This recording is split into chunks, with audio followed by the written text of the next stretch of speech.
Olá, seja muito bem-vindo, seja muito bem-vinda. Esse é o ComexCast, o podcast que fala de comércio exterior, de importação e de exportação. E hoje é um negócio diferente, hoje a gente está numa invasão. Aqui do meu lado tem um grande amigo, ele não gosta muito disso, mas um mentor em marketing digital de comércio exterior, que é o Rodrigo Giroldelli. E eu estou dentro da sala dele, dentro do quartel-general dele. Tudo bem, Rodrigo? Tudo beleza, tudo beleza. Hoje o Carlos invadindo aqui o escritório e ele falou, vou fazer um podcast invasão aqui pro Comex Blog, o ComexCast, e é um prazer receber você aqui. Pois é, eu vim para Maringá, essa cidade linda, para fazer uma imersão de importação. Ontem, sexta-feira, a gente fez um curso sobre analista de importação na prática e eu não poderia perder essa oportunidade de levar conteúdo para todo mundo que nos ouve aqui no ComexCast. Rodrigo, se você ainda não conhece, você está perdendo tempo, você precisa conhecer o Chinagate, chinagate.com.br. É a pessoa que mais gera conteúdo no YouTube, no Instagram, Stories, virou um fã de Stories agora. Tô aprendendo. Tudo quanto é jeito, daqueles ícones bonitinhos lá. Eu preciso ter essa coragem que ele, mas ele é um cara corajoso desde sempre. E é uma pessoa que, para mim, é a que mais entende de como importar da China. Você já me ouviu falar em outros momentos que a importação tem 3 pilares. O pilar do mercado, o pilar das rotinas, o pilar da logística.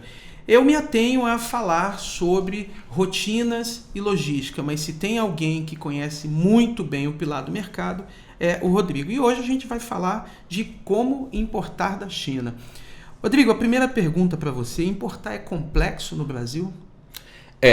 A resposta é que importação no Brasil é complexo. Eu não tenho esse dado atualizado, eu acho que isso é de uns 3 anos para cá, mas dizem que o Brasil, e me perdoa também não ter a fonte aqui, mas eu vou, até o final do podcast, eu acho que eu lembro. Diz que o Brasil está no ranking 132 ou 137. É o do e-business. Aí, do e-business. Então é isso. Só existem 130, vamos deixar por 132, tá? Então só existem 131 países mais fáceis para fazer importação marítima, é um ranking marítimo, né, de importação por porto, do que o Brasil. Então você vê, a gente está no G20, a gente deve estar o que hoje? 10ª posição, 11ª, 9ª, a gente está por ali, né? E é o país mais fechado do G20, então é o que menos importa em relação ao PIB. E de burocracia é o 132º. Então, sim, é complicado, porém, tem método. Então, é um excesso de regras, burocracia, sobreposições, mas dá para fazer. Não desce, o Brasil não cresceria em importação todos os anos, com exceção, se não me engano, daquele problema de 2008, 2009 nos Estados Unidos, refletiu aqui em 2010, 2011, que teve uma queda, mas os dados do MDIC mostram que todos os anos as importações crescem em volume financeiro, em dólares, né? E em containers, em volume de peso mesmo. Então tem mais gente importando apesar dos pesares. Por isso que a gente sempre brinca, né? A gente já escuta isso há um tempo, mas o Brasil não é para amadores, né? Não, e a importação menos ainda. Menos ainda. Quando você estratifica esse relatório do e-business, e vai ver o nosso principal problema no comércio exterior está alfandegário. Exato. É o que nos cobra, é o que tem que ser feito, desde um simples documento que complica tudo, até efetivamente alguém te exigir um documento assinado de próprio punho e em caneta azul. É muita coisa, exatamente, é muita coisa. Ontem mesmo, né, no final do evento lá que você nós promovemos juntos, né, e você ministrou, surgiu uma dupla de empresários lá que tem vasta experiência, moraram 4 anos na China, sabem muito da parte de China e importaram uma máquina e tiveram assim, diversos problemas. Um deles foi a questão da fumigação, porque eles não tinham noção que precisava de uma importação da madeira utilizada no pallet tinha que ser livre de pragas, que é uma exigência que se tem aqui. Nesse caso nem é uma crítica, é uma exigência coerente, né? Para que não venha fungos e coisas dos outros países para o Brasil. No entanto, o que acontece muito? Lá na China, eles são exportadores por natureza. Qualquer empresa na China exporta. Aqui no Brasil, o cara, quando é exportador, é quase um adjetivo, né? A empresa dele é tão boa, ele é exportador, exporta para 5 países. Na China, qualquer fundo de quintal exporta para 10, 15 países, porque é da vocação deles. Porém, eles exportam para o Camboja, para o Vietnã, para o Oriente Médio, para a França, para os Estados Unidos, para a África do Sul, para Angola. E aí, eles sabem mandar a mercadoria no porto e embarcar. Agora, o que vai acontecer do outro lado, aí assim, eles não sabem e nem são responsáveis por isso. Por isso, nós aqui do Brasil temos que cuidar muito da parte alfandegária, fechando o loop com o que tu falou. Porque é ridículo assim, né? O jeito que se importa no Líbano ou na Angola, as exigências são mínimas em relação ao Brasil, que tem aí, atende os protocolos de Europa, Estados Unidos, e às vezes é mais complicado ainda. Esse caso da praga, realmente, assim, não há o que discordar, porque se a praga é quarentenária, você não tem um predador natural, então não há quem mate o gera bicho, um problemaço, gera né? um problema. Mas teve um segundo caso ali, que uma aluna que ela falou, a madeira estava fumigada, eu tinha o certificado de fumigação, mas não tinha o carimbo. E o fiscal da agricultura não aceitou passar porque não tinha um carimbo. Aí a gente cai num processo que o carimbo é mais importante do que a ação. Exato. E ela gastou quase uns 20 mil reais para devolver isso e morrendo de raiva. Por quê? Porque o chinês falou, eu te mandei uma madeira tratada. Se não foi o carimbo, mas foi um certificado padrão, mas não pôde. É, uma burocracia desnecessária e, nesse caso, até falta de bom senso, né? Falta de bom senso. Se for pela letra fria da regra, o fiscal, entre aspas, ele está certo. Ele tem alguma coisa ali para ele se basear. Mas a questão é que às vezes a regra é estúpida, né? Ela não faz sentido. Exato. Ele não fez essa pergunta, faz sentido? Né? Não teve bom senso. Né? Pois é. Falando em importar da China, um empresário brasileiro se interessou por importar da China? Quase que a forceps, né? Porque eu recebo gente no escritório há há muitos anos, aliás. Eu fui para a China a primeira vez em 2002, Carlos.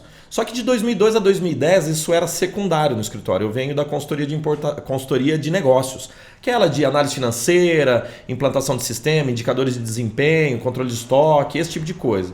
E um dos meus clientes lá de 2002, 2003, na verdade eu fui para a China em 2003. A primeira importação em 2012 eu fui em 2003. Então ele pediu um projeto de importação e a gente começou, foi bem sucedido. E uma pessoa foi indicando a outra, como qualquer prestador de serviço. Porém, em 2009 eu decidi e em 2010 eu fiz o giro. Eu parei com tudo que eu estava fazendo, estava dando aula, palestras, cursos presenciais por ali e foquei só em áreas de gestão, quero dizer, e foquei só em importação da China. E nesse tempo para cá eu já tive a oportunidade de conversar com centenas de empresários. Nenhum deles chegou no escritório falando, olha, eu não estou fazendo nada, eu quero começar a importar da China. Eu estou com dinheiro parado lá, eu quero importar. Não, nunca é assim. Nunca é assim. A verdade é que tem dois caras que procuram. Um que enxergou na China uma oportunidade de comprar produtos mais baratos para vender no Brasil, mas a maioria que chega é porque ele não está dando mais conta de comprar no Brasil. A cadeia de abastecimento tradicional ela está quebrada já faz tempo, né? Antes tínhamos uma fábrica na China que não exportava e tinha um trader chinês que exportava, aí tinha uma trading brasileira que importava, aí um grande distribuidor ou atacadista que revendia os varejistas locais para chegar no consumidor final. Uma então, cadeia enorme. 5, 6 caras no meio. Hoje, o atacadista ele já quer importar direto para vender para o cliente do varejista. Ele está pulando o cliente dele, que é o varejo. Tem um varejista que tem 1, 2 lojas ali que quer também. São as pessoas que mais me procuram. Entrar no jogo. Exato. Aí o varejista ele está com a margem apertada, ele não consegue mais ganhar dinheiro comprando só do atacadista em muitos mercados, né? Então ele está pulando o atacadista ou distribuidor, até importador ele está começando a importar. E aí vem aquele dado do MDIC. É por isso que o volume de peso de quilos, vamos falar em container, tá? O volume de container aumenta mais do que o volume de dinheiro. Isso quer dizer que o ticket médio das importações está caindo, tá? E o número de importadores está aumentando mais do que o volume financeiro da importação. Então, mais importações estão acontecendo, só que em porções menores e para mais importadores. Está ficando mais dissipado isso, né? Você faz ideia de quantos CNPJs operam no comércio exterior? Que eu tenho esse dado. Hoje não, aí eu jogo para você porque eu já vi isso, mas não é um São dado... 43 milhões de CNPJs no Brasil inteiro. 25 mil CNPJs apenas operam no comércio exterior de um lado ou de outro. Então vamos falar isso de novo, para eu entender. Peraí, temos... 43 milhões de CNPJs. Então temos 43 milhões de empresas no Brasil. No Brasil. E 25 mil... Olha só. Operam ou na importação ou na exportação. Esse dado não é muito estratificado. Olha o tamanho que pode crescer. É nada. Tá muito concentrado ainda, né? Tá muito concentrado. Então, assim, você falou, o empresário brasileiro tem se sentido atraído pela China, ele tem se interessado. Na verdade, em muitos casos, não há outra opção. Né? Ele tem que buscar alternativas, né? E importar, considerando essa informação que tu acabou de falar, que pouca gente está importando. Essa é a prova real, então, porque os empresários estão querendo começar a importar. E junta-se ao fato de o consumidor estar mais poderoso na ponta com a internet, ele sabe o preço, então ele pressiona para preços mais baixos. Ele entra na loja com um aplicativo para ver o preço, ver o que está, já ali negocia. Então o varejista e o atacadista, eles querem começar a importar mesmo para poder aumentar a margem de lucro. E um outro fato que muita gente me procura é ruptura de estoque. Por quê? Porque muitas vezes o varejista fez uma ponta, fez ali um trabalho, colocou o produto lá, o consumidor dele gostou e quando ele vai recomprar na importadora, não tem mais ou vai demorar muito para entregar. Por N motivos, e não é uma crítica à importadora não, é porque às vezes esse produto não girou legal na importadora, então o varejista fica desabastecido ali, então não tem muito controle sobre o que vende para sua clientela e muitos deles querem ter mais esse tipo de controle. Rodrigo, como definir então um ramo lucrativo? Cara, é assim, temos duas formas, aqui tem uma bifurcação, temos dois caminhos aí. Se quem está nos ouvindo agora, né, a audiência do Comexcast. É do Comexcast e do Comexblog, isso aí. Comexcast é quase um trava-língua, né? Comexcast. Exatamente. Você falou rapidinho, eu fui tentar falar, não consegui. E a audiência do Comexblog é a seguinte, se já tem um ramo definido, já tem um ramo definido não. Se você já trabalha em algum ramo, comércio, esse é o melhor caminho. Como é que é as letras? PHD, né? PHD, paixão, habilidade, demanda, ou dinheiro, né? Mas assim, o camarada muitas vezes ele já tem uma loja, já está vendendo no Mercado Livre, já está vendendo no B2W, já está vendendo seus e-commerce ou física, né? Já tem uma autopeças, já tem uma loja de decoração de papel de parede e esse é o melhor caminho para começar, porque apesar de todo mundo que está ouvindo a gente, a maioria pensa que importar é complicado, mais complicado é vender, mais complicado é mercado. Porque você não vai entrar naquela que dá dinheiro. Como é que é a história? Quem dá dinheiro é... Quem dá dinheiro é vó, vô, mãe, pai. O meu, no caso, era vó e vô, porque mãe e pai meu não dava não, né? A minha mãe, ela dá dinheiro para minha filha porque agora ela é vó. É vó. Mas assim, importação dá dinheiro? Falou, não, importação dá trabalho pra caramba. E se der tudo certo, dá um dinheiro no final. Então tem que vender. Tem que vender. Então, assim, para quem está ouvindo, né? Você trabalha no ramo de autopeças, então sua melhor chance é no ramo de autopeças, porque você já conhece o produto e já conhece o cliente. Você já trabalha no ramo de utilidades domésticas, de brinquedos, de decoração, mesma coisa. Vai por aí, né? Mas existem alguns que querem diversificar. Por exemplo, um cliente me visitou uma vez, ele é do ramo de tabacaria.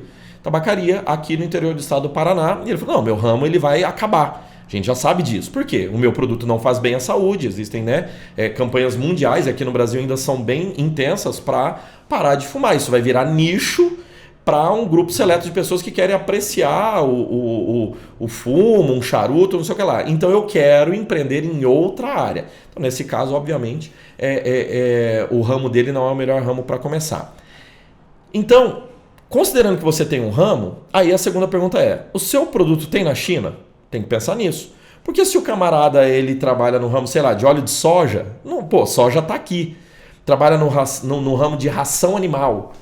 Ração animal é proteína e vegetal, tem tudo aqui. Nós temos gado, nós temos frango e nós temos a soja e arroz e tudo aqui. Então milho está aqui do lado. O milho, exato. Então não vai ser importação um bom ramo para produtos onde o Brasil ele é forte.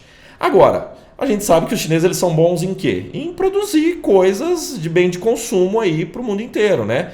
Esse microfone que a gente está falando, esse aqui eu olhei um pouquinho antes que a gente estava analisando ele é australiano.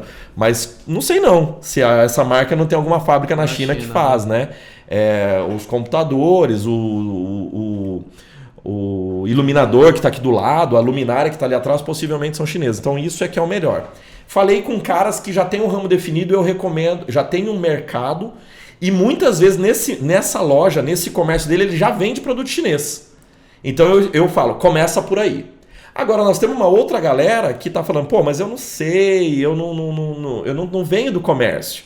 Vou te dar um exemplo, eu tenho uma cliente que é de Santos, ela é aposentada da Caixa. Ela é aposentada da Caixa, inclusive você fez o custo dos produtos, né? Não temos autorização para falar o nome dela, então não vamos divulgar. Fez os custos lá, ela está querendo importar agora, nesse momento nós estamos gravando, tem uma hype aí forte de canudo de papel. Exato. Por conta da tartaruga, do momento, eu não sei o que isso vai virar, mas hoje é uma oportunidade. A gente já importou 2 e está vindo mais um container agora, canudo de papel ali, que ele é biodegradável e tudo mais. Então esse, para nós, é um perfil que a gente chama aqui no escritório de investidor.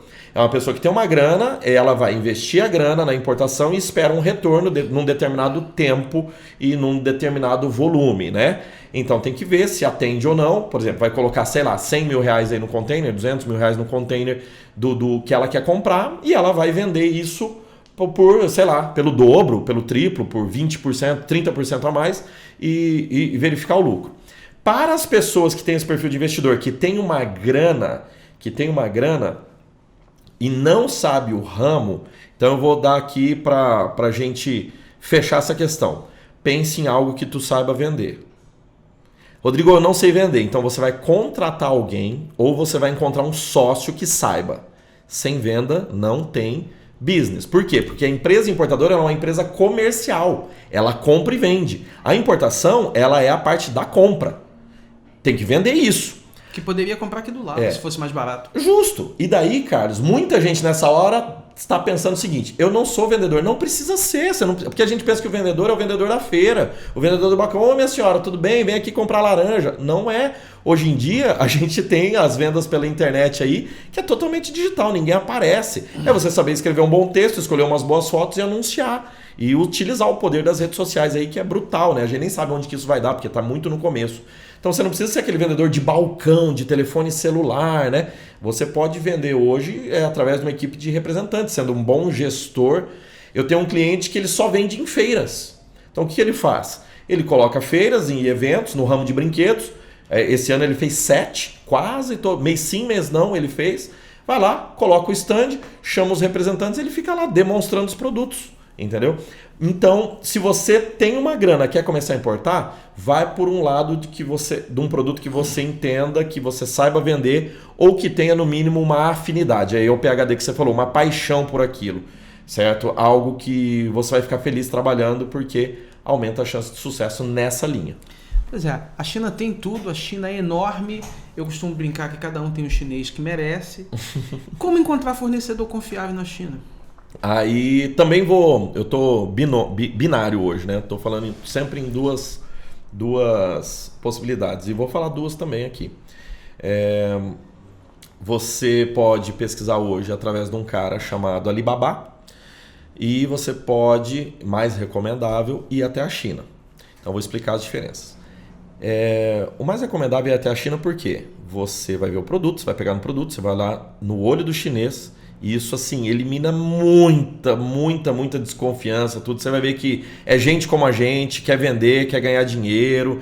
E você vai ver que estatisticamente tem chinês honesto e tem chinês safado, como tem no Brasil, na Argentina, na Alemanha, nos Estados Unidos, em Israel, em qualquer país. E que a maioria quer simplesmente vender os seus produtos e enriquecer junto contigo. E ele sabe que ele tem o produto, mas ele não tem o mercado. E que o Brasil, por exemplo, eles adoram o Brasil porque eles sabem que tem... Continental. É um país continental, tem empreendedorismo forte, o empresário brasileiro é bem visto lá fora como pegada. E tem muito para crescer. E tem muito para crescer, tá?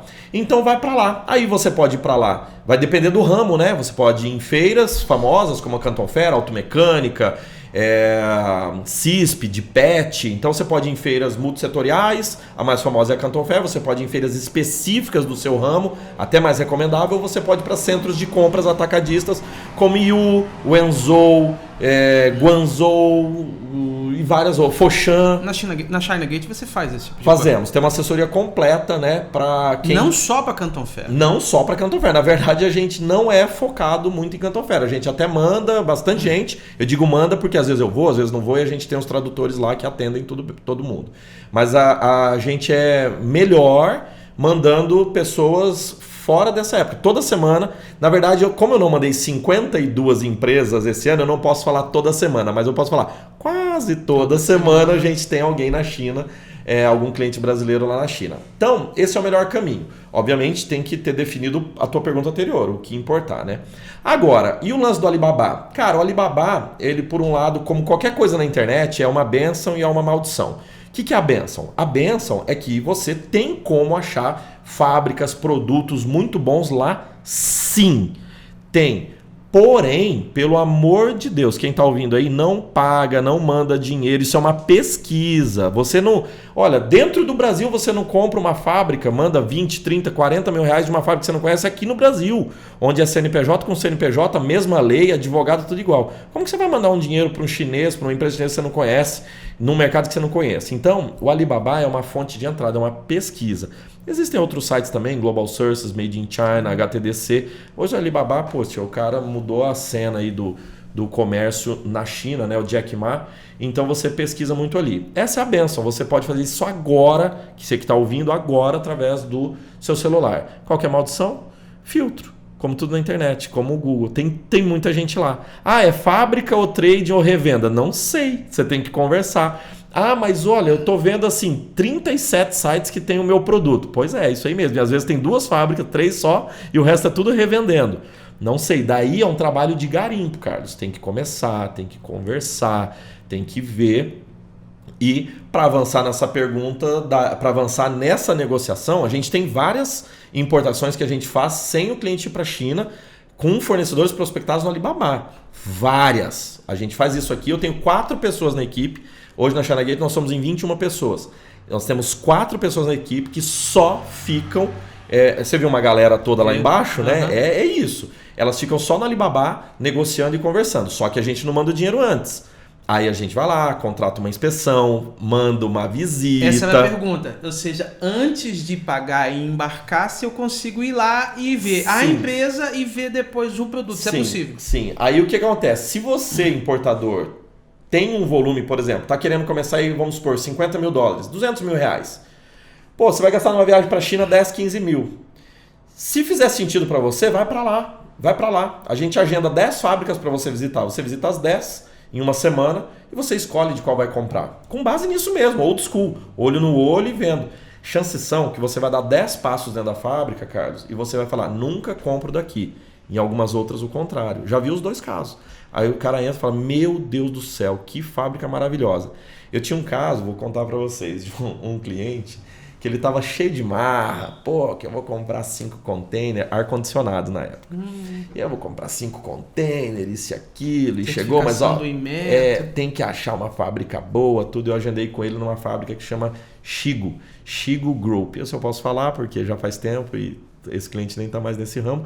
E a Shigo é uma gigante, ela vende aqui no Brasil para Eugene, para várias outras fábricas. E foi uma chinesa muito gente boa que me atendeu, mandou buscar gente, fez assim, deu um problema no meu cartão porque não estava bloqueado internacional. Ela reservou o hotel, pagou o hotel do cartão dela, eu reembolsei para ela, fez um trabalho bem bacana assim. E a gente nem era cliente. Quando nós chegamos na fábrica da Shigo, Carlos, eu não lembro qual região, era na região de Guangzhou, eu acho. Sinceramente eu não lembro bem agora. Era uma cidade, 8 mil funcionários. Eles estufavam 200 containers por dia. 200 containers por dia. E o cliente estava querendo saber, ele, na intenção dele, antes de entrar pelos portões da fábrica, ele ia avaliar o cliente. Quando ele entrou no showroom e que ele viu, ele falou, não, onde que é a fábrica? Ele falou, não, tudo isso ao redor é a fábrica, né? E plantas para todo lado, daí nós entramos no showroom, o prédio de marketing, vendas e showroom tinha 4 andares, algo sei lá, como uns 10 mil metros quadrados, uma potência, bom, você imagina, né? Era a 2ª ou 3ª maior fábrica da China de ar-condicionado. E aí ele chegou e falou, Rodrigo... Alguém que queria comprar 5 contêineres. 5 contêineres, eles fazem 200 por dia. Aí o cliente falou assim, Rodrigo... Eu tava traduzindo para ele, né, em inglês. Ele falou, Rodrigo, pelo amor de Deus, vê se esses caras conseguem atender a gente, porque eu não sei se eles vão querer vender pra gente, não. Porque... Só que assim, foi muito legal. Até vou fazer uma parte aqui. Sabe o que ela me falou, cara? Ela me falou... Porque daí eu já abri a reunião falando isso. Falou, olha, gente, é um cliente pequeno, inicialmente 5 contêineres, nós teríamos volume aí de 15 a 20 por ano, no primeiro ano, para ver. Ela falou assim, não... A gente se interessa por um cliente de 100 containers, a gente se interessa por um cliente de 20 containers por ano, como vocês, e a gente se interessa por você se você comprar um container com a gente. Porque a gente já viu vários casos de o cliente comprar um container 10 anos atrás e hoje o cara está comprando 1.000. Então, cara, uma humildade, uma mentalidade totalmente diferente. Não selecionou, atendeu super bem, entendeu? E foi muito legal. Eu nem sei por que eu estou falando isso mais. Não, você estava falando... Por causa da inspeção. Da inspeção de legal. Fábio. E falo pouco, né? Falo pouco. Então, fechando esse loop aqui que ficou gigantesco. Faz sentido ir para lá? No seu investimento, você vai gastar 10, 15 mil reais para ir para lá. Vai para lá, isso é melhor. Rodrigo, não vou para lá, pô. Vou importar 15 mil dólares. Eu vou gastar 15 mil dólares, 60 mil reais. Vou gastar um quarto do dinheiro da minha importação na viagem. Pô, aí não compensa. 300 dólares você faz a inspeção lá. Ah, não é você, são seus olhos na China, entendeu? Então tem hoje empresas aí ao redor, fazem com 48 horas, cobrem 70 cidades na China, específicos mesmo. Quando eu importei lá em 2003, tudo aquilo era mato, como se dizem hoje, né? Não tinha nada disso, tinha que ir lá. Agora não, pô. Então hoje com 250, 200, 300 dólares, eu contrato uma aqui de 300 e poucos dólares, que elas são muito rápidos e muito bons. E assim, você faz a inspeção. E eu recomendo fazer 2. A primeira, antes de pagar nada, saber se a empresa para saber se existe, se tá lá, ver o estoque, tira foto, faz filmagem e tudo. E a segunda para embarque, com o produto pronto, antes de pagar o seu almoço 70%. 300, 600 dólares, pô. Aí se você agora tá pensando nesse momento que é caro, olha, vamos mudar a mentalidade, pô. Não é caro. Você iria gastar 0,00% do que você pode perder. E você iria gastar 4 mil dólares para fazer isso. Você vai gastar 600 e fica pronto em 48 horas. Cara, é uma benção. Então, Alibaba é a porta de entrada, mas, pelo amor de Deus, não paga por lá. A pergunta de 500 mil dólares, que é de $1 milhão, vem depois. Quanto custa a importação? Essa não... É uma pegadinha que tu tá fazendo, porque tu sabe que não tem como responder. Na verdade, eu vou fazer uma estatística, tá? Pareto.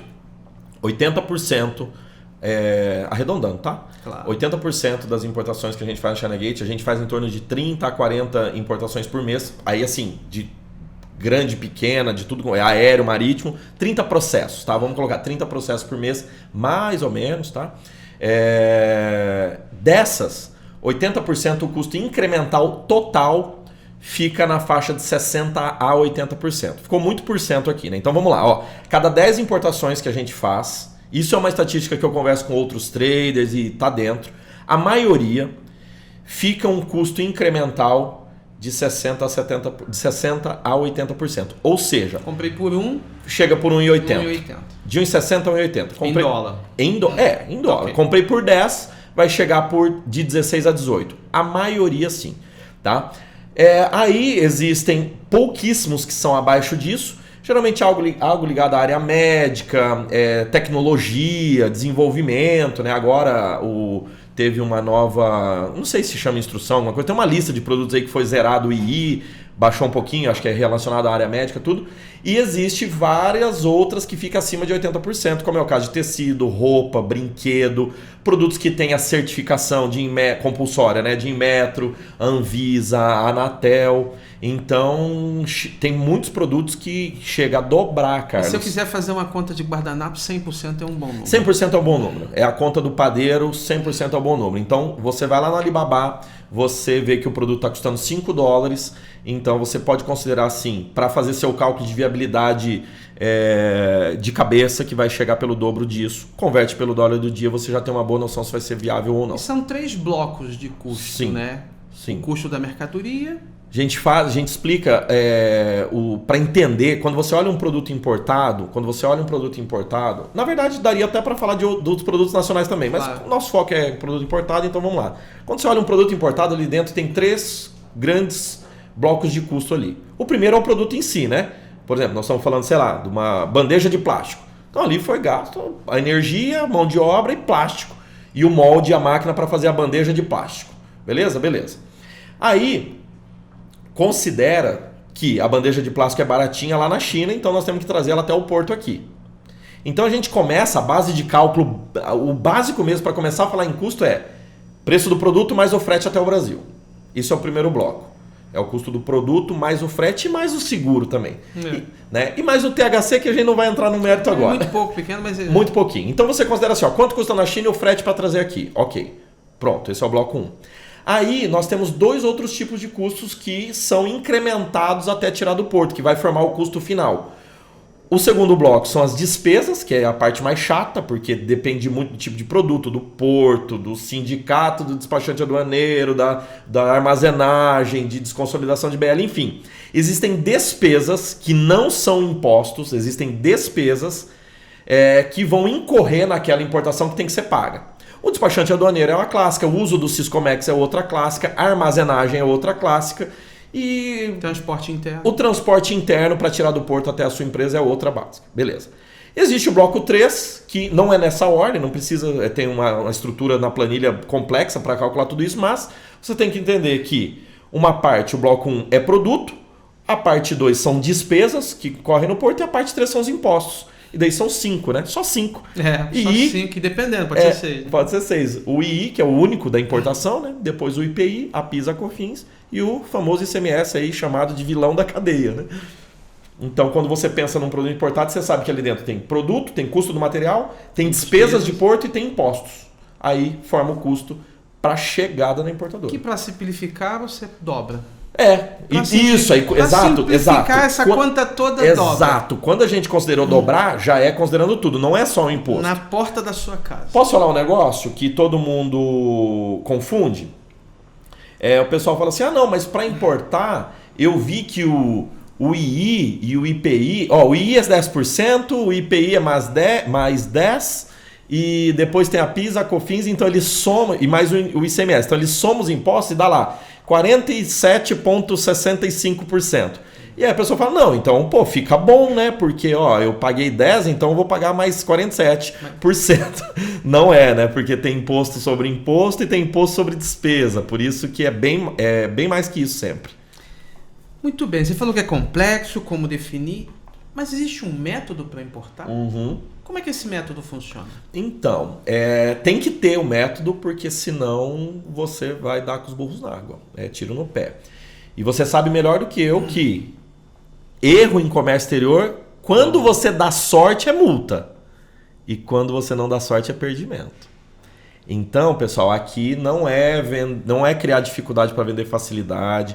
Você tem inúmeros prestadores de serviços, bons prestadores de serviços no Brasil. É claro que se você quiser importar, o Carlos está aí à disposição, a China Gate está aí à disposição, a gente trabalha em parceria em muitos embarques, né? Eu fazendo a ponta, o começo da conversa, o Carlos fazendo o final, a parte aqui, hard, a gente chama de as hard skills, né? A parte de porto, tudo, mas assim, independentemente disso, você tem que ter um bom profissional. É igual você tentar fazer uma defesa jurídica, você querer estudar direito para fazer uma defesa jurídica tributária da sua empresa. É a mesma coisa que você querer estudar contabilidade para fazer a contabilidade da sua empresa. Não faz sentido. Perde o foco. Você perde o foco e assim, é fatal. Vai dar problema. E então é por isso que tem que ter um método, né? Tem que ter um método. Qual é o método da China Gate? A gente tem um método de 7 grandes passos. A gente já falou de alguns aqui, que conduzem a importação por um caminho seguro, correto, lucrativo e viável, né? De cabeça, vamos ver se eu lembro. Definir o ramo é o primeiro. O segundo, escolher fornecedores, né? E dentro de cada passo desse existem aí vários detalhes, alguns nós discutimos aqui, né? O terceiro, cálculo de custo. E aqui a gente tem a primeira parte. Aqui você faz o go, no go. Cara, eu defini o ramo, encontrei fornecedores e fiz o custo colocado na porta da empresa.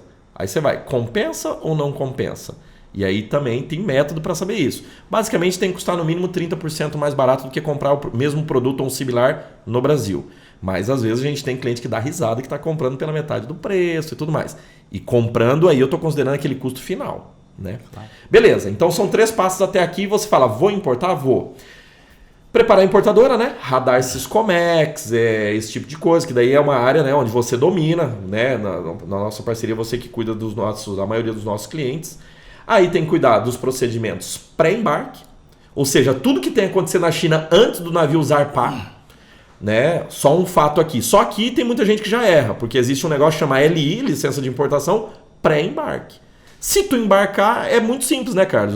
Me corrija se eu estiver errado. Data de emissão da LI posterior à data de zarpagem do navio, 30% do valor da carga. Sim, mas se for um dia só tem problema. Não tem problema, né? A Receita libera. Não, é ruim. É aí que tá, entendeu? E você não muda a data do conhecimento lá na Companhia Marítima. Cara. Então só aí você já se ferrou grande, entendeu? Aí você tem 20 produtos dentro do seu container que tem a LI. Quanto que é cada uma? 20 vezes cada um. Isso pode ir 30% com até R$5.000. Então, quer dizer, se tiver 20, nós podemos falar que dá... Deus me livre e guarde, mas 100 conto. R$100.000. Sacou? Você vai mandar a tua mercadoria pro mar, você nem quer saber mais dela, entendeu? Fica pra lá. Beleza, então você cuida dos procedimentos para embarque, o despachante aduaneiro autoriza. A gente não embarca nada aqui sem o despachante autorizar. E se embarcou, tá errado. Tem que embarcar aqui. Isso é método, né? Beleza. Aí, procedimentos pós-embarque. O navio zarpou, falou agente de cargas, parceria, aquela coisa toda, vai chegando aqui, fazer o desembaraço aduaneiro, né? E entregar isso, emitir a nota fiscal de entrada e entregar na empresa. Na verdade, são 6 até agora, mas eu coloco o vender com lucro. Por quê? Porque eu reforço muito isso, né? O primeiro ponto é totalmente comercial, ramo lucrativo. E ele tem que fechar com o último, vender com lucro. Então você tem que estar ligado como é que a tua equipe de vendas vai receber isso, representante, já os cadastros, código de barras, tudo certinho que a gente já cuidou antes. Própria que poderia, marca própria ser desenvolvido lá atrás. Então eu falo que assim, apesar da importação acaba aqui no 6º passo, a gente coloca esse 7º passo porque a gente está preocupado com o sucesso do cliente. A gente quer que o cara ganhe dinheiro, porque se ele ganhar dinheiro, a gente tem serviço para trabalhar para ele, entendeu? Se ele não ganha dinheiro, ferrou todo mundo, a economia não gira, nem gera emprego. Então esses são os métodos. Dentro de cada isso, dá para fazer um podcast de cada um, porque tem bastante coisa para falar em cada passo. Dá para fazer uma podsérie. Série, exatamente. Uma podsérie.